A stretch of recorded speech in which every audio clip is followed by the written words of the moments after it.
Salve, salve rapaziada, professor Basílio, canal Historiano. Eu tô aqui para dar uma aula para vocês sobre expansão ultramarina. Compreender por que Portugal e Espanha vão se lançar aos mares. Mas aquele esquema, né? Se você curtiu esse vídeo, se foi o objetivo, curte, compartilha, fortalece o projeto. Para compreender a expansão ultramarina, nós temos que voltar um pouco até a Baixa Idade Média. Depois daquele conjunto de invasões, daquele fim do mundo para a cristandade, a Europa vive um período de paz. Um período de crescimento, cresce a produção, cresce a população. Pessoal, este crescimento vai culminar com as cruzadas. Tem tanta gente que o Papa manda essa gente entrar em guerra contra os muçulmanos. Qual é o grande resultado das cruzadas? O renascimento, especialmente o renascimento comercial. A religação comercial entre o Oriente e o Ocidente. Especialmente o comércio de especiarias, produtos muito valiosos, vindos do Extremo Oriente.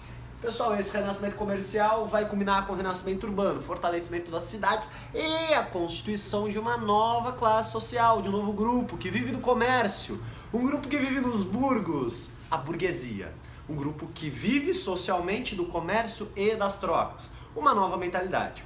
Pessoal, é importante entender a Baixa Idade Média porque é na Baixa Idade Média que vai se constituir um mercado fundamental, porque Portugal e Espanha vão abastecer esse mercado. Beleza, compreendemos a constituição desse mercado na Baixa Idade Média, vamos prosseguir. Portugal. Por que é Portugal a pioneira na expansão? Enquanto na Europa, como um todo, o rei estava disputando poder com a nobreza, vamos lembrar, a Idade Média o poder é fragmentado. O rei, então, para impor o seu domínio sobre o país, precisa reconquistar esse poder. E Portugal o negócio vai ser diferente. Por quê? Porque toda a região da Península Ibérica estava ocupada pelos muçulmanos.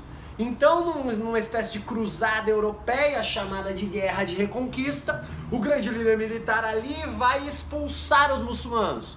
Quando ele expulsa os muçulmanos, o que sobra? Sobra terra. E o que ele faz com essa terra? Ele concede para os nobres. Esses nobres já nascem independentes e submissos ao rei. Ou seja, Portugal tem desde o seu início, 1140, centralização do poder. O rei não tem que disputar o poder porque o rei já tem poder sobre todo o seu território. Pessoal, essa guerra de reconquista vai promover a centralização. Além disso, 1383 até 85, Portugal vai ter uma crise sucessória.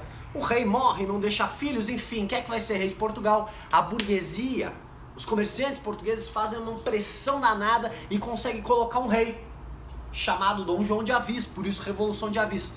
O que isso quer dizer? Quer dizer que agora nós temos um rei em Portugal, com o poder centralizado e que é amiguinho dos comerciantes. Isso tem tudo a ver com a expansão. Vamos entender que a expansão ultramarina, ela é uma expansão comercial, mas também é uma expansão da cristandade. Portugal nasce como um reino cristão, ou seja, a expansão também tem esse fervor missionário. Pessoal, e essa expansão vai buscar novas rotas para as Índias, é nas Índias que os produtos são valiosos.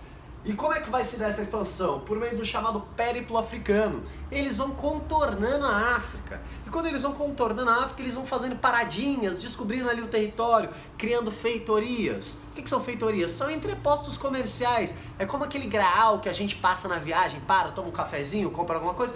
Portugal vai fazendo feitorias por todo o litoral africano até chegar nas Índias. E chega nas Índias no final do século XV. E as Índias são a terra das especiarias. Vamos lá, pessoal. Enquanto Portugal tá felizão, achou um caminho para as Índias, a Espanha não. A Espanha ainda não era unificada, a Espanha ainda não tinha unidade. A Espanha vai conseguir unidade. Vamos ter um casamento entre dois reinos católicos ali e se forma a Espanha. Quando você tem a unificação, o que a Espanha faz? Expulsa os últimos muçulmanos, conquista Granada, era uma cidade que os muçulmanos ainda tinham, expulsa os muçulmanos da Península Ibérica. Beleza, no ano de 1492, o que a Espanha também faz? A Espanha chega na América com Cristóvão Colombo. Já que Portugal tinha descoberto a rota para as Índias pelo leste, os espanhóis decidem investir em Colombo por um caminho pelo oeste. Beleza. Dois caminhos então, o que vai acontecer? Disputas comerciais. Essas disputas comerciais vão ser resolvidas em tratados. O primeiro tratado, definido pelo Papa, chamada Bula Intercoitera, que divide o mundo entre dois. Um pedaço para Portugal, outro pedaço para a Espanha. Mas depois, no ano seguinte, Portugal vai chamar a Espanha para conversar e falou, ó, sabe a linha que o Papa fez? Joga ela um pouquinho mais para cá, joga ela um pouquinho mais pro oeste. É o chamado Tratado de Tordesilhas de 1494. O que acontece 6 anos depois? Cabral chega ao Brasil e inicia-se o chamado período pré-colonial. Por quê? Porque quando Cabral chegou aqui, ele encontrou índio e encontrou mato. Isso não era comercialmente valioso para Portugal, porque Portugal tinha a rota para as Índias. Por isso, durante quase 30 anos, Portugal vai fazer pouco caso do Brasil. Vai vir aqui para conhecer melhor, e esse é o chamado período pré-colonial, um período de desinteresse português diante do Brasil. E quando vinha aqui para conhecer, para proteger o território, fazia o escambo para o Brasil. No lombo de quem? Dos índios. Em troca de quê? Em troca de objetos portugueses, em troca de espelhos, ferro e por aí vai. Certo? Pessoal, esse é um pouco de um resumo sobre expansão ultramarina, é um assunto importante para o vestibular. O que é importante a gente perceber? A Europa construiu um mercado. Portugal vai abastecer esse mercado com especiarias. E a Espanha? A Espanha vai trazer ouro e prata da América, ou seja, ela põe dinheiro nesse mercado. Com isso que acontece, a burguesia cresce, cresce, cresce, cresce. Cresce tanto que no século XVIII vai tomar o poder. Pessoal, show de bola, professor Basílio, canal Historiano, muito obrigado.